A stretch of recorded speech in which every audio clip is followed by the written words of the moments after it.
creí, por eso hablé, al mundo entero le anunciaré, y dándoles tu palabra, ellos vivirán. En cierta ocasión pasaba Jesús por unos campos de trigo y era un día sábado. Sus discípulos que tenían hambre comenzaron a desgranar espigas y a comerse el grano. Al advertirlo, unos fariseos dijeron a Jesús: «Tus discípulos están haciendo lo que está prohibido hacer en día sábado». Jesús les contestó: ¿No han leído ustedes lo que hizo David un día que tenía hambre él y su gente? Pues entró en la casa de Dios y comieron el pan ofrecido a Dios, que les estaba prohibido tanto a él como a sus compañeros, pues estaba reservado a los sacerdotes. ¿No han leído en la ley que los sacerdotes en el templo no observan el descanso y no hay culpa en eso? Yo se lo digo, ustedes tienen aquí algo más que el templo. Y si ustedes entendieran estas palabras, quiero misericordia, no sacrificios, ustedes no condenarían a quienes están sin culpa. Además, el Hijo del Hombre es Señor del sábado. Gracias, Señor, por esta nueva oportunidad que nos das para encontrarnos contigo a través de tu palabra. Gracias por estos hermanos nuestros que se reúnen cada día a deleitarse con tu palabra. Abre nuestros oídos espirituales para que podamos entender el mensaje que nos traes el día de hoy. Hola a todos, ¿cómo están? Espero que muy bien. Qué alegría volvernos a encontrar nuevamente el día de hoy en esta oración que les voy a entregar con tanto cariño. Espero que la puedan compartir con aquellas personas que ustedes creen que lo necesitan. Y si ustedes se sienten llamados, los invitamos para que se inscriban también a nuestro canal y para que busquemos esa forma de conocer cada vez más a Jesús a través de nuestra comunidad.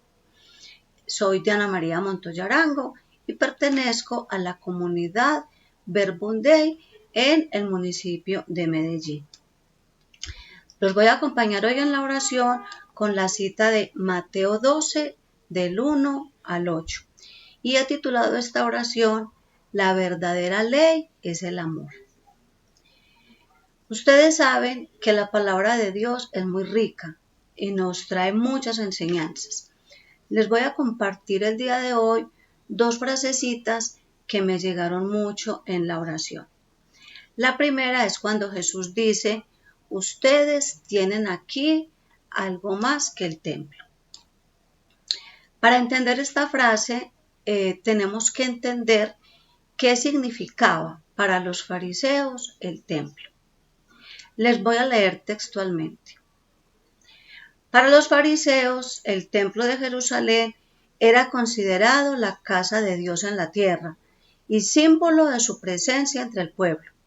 Era un lugar central y sagrado, un punto de encuentro con Dios.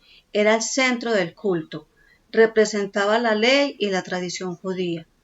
Un lugar donde se manifestaba la presencia divina y donde se realizaban los sacrificios y rituales.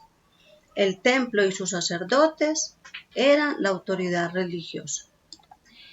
Como podemos ver entonces, el templo para los fariseos lo era todo. Y viene Jesús a decirles: aquí hay alguien más que el templo. Yo imagino lo que sintieron los fariseos en ese momento: rabia, miedo, tal vez dudas, ¿cierto? Jesús se estaba proclamando como alguien más que Dios. Estaba por encima de las leyes y creencias que ellos habían tenido durante toda su vida. Ellos no podían aceptar fácilmente cómo un hombre común y corriente podía estar por encima de Dios. Además, los fariseos veían cómo la gente seguía a Jesús y obviamente tenían miedo a que le creyeran, se fueran con él y sentían así su autoridad amenazada. Vengamos ahora a nuestro tiempo, a julio del 2025. A muchos de ustedes y a mí, tristemente, nos educaron en la fe a partir de un Dios castigador y temeroso. Yo recuerdo que yo asistía a la Eucaristía con mamá, pero de pronto no consciente de lo que iba a ser la Eucaristía, sino porque mamá nos decía que era pecado mortal no ir y que Dios nos castigaba por eso. Si yo no iba a comulgar porque sentía que debía confesarme primero, entonces después en la casa era un problema porque mamá ya me empezaba a interrogar en por qué no había comulgado. Igualmente para la confesión también tenía que hacerlo al escondido para evitar problemas con ella. Esa era la forma en la que ella vivía su fe, ella y muchos de su época, ¿cierto? Pero yo sentía que por ahí no era, que esto a mí no me llegaba.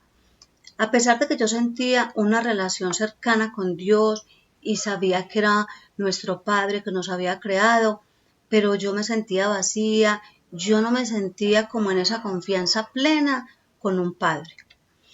Pero cuando ya empecé en los grupos pastorales a pertenecer a diferentes grupos de mi parroquia, entonces me empezaron a enseñar una religión más vivencial, de un Dios que ama, de un Dios que nos perdona, de un Dios que es misericordia.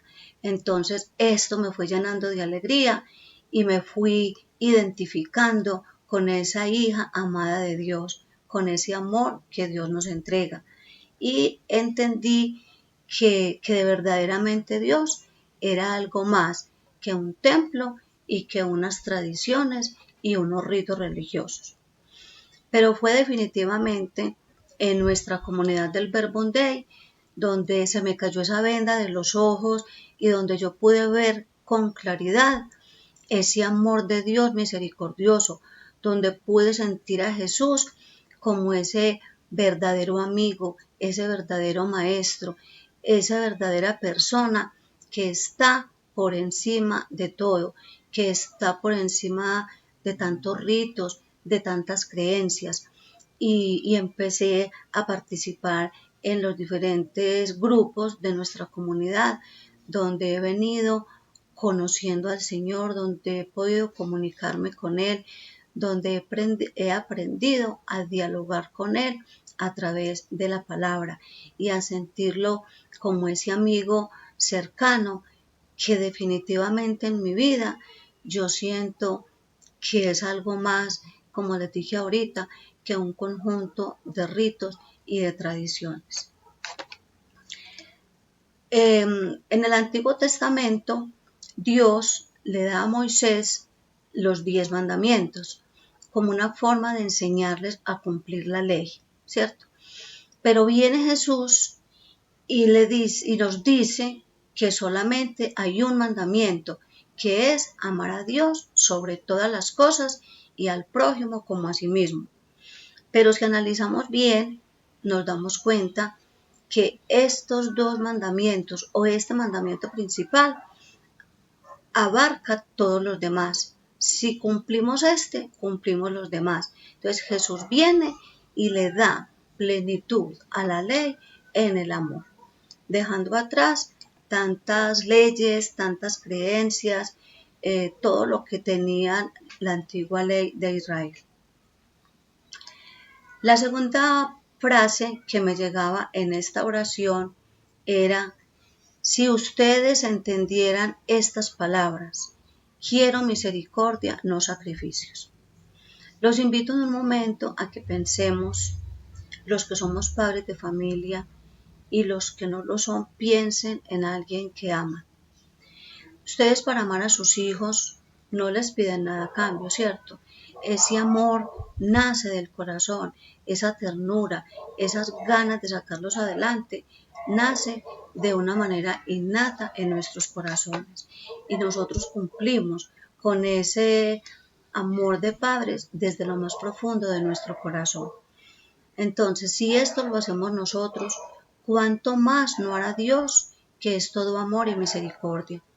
Saquemos de nuestro pensamiento esa idea de que Dios nos pide sacrificios para poder hacernos un milagro o para podernos amar.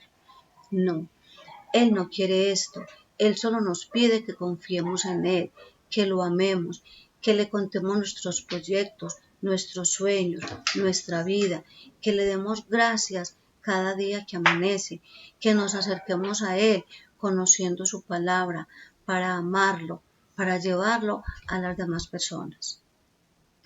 Pidámosle a nuestra Madrecita María que ella, que es la Madre de Dios, que ella que lo conoce, que ella que por tanto tiempo lo acompañó, nos dé esa fuerza, nos dé su fe para poderlo defender y para poder sentir en nuestra vida que realmente Él es alguien más que el templo, Él es alguien más que un conjunto de ritos y tradiciones. Que tengan una maravillosa oración.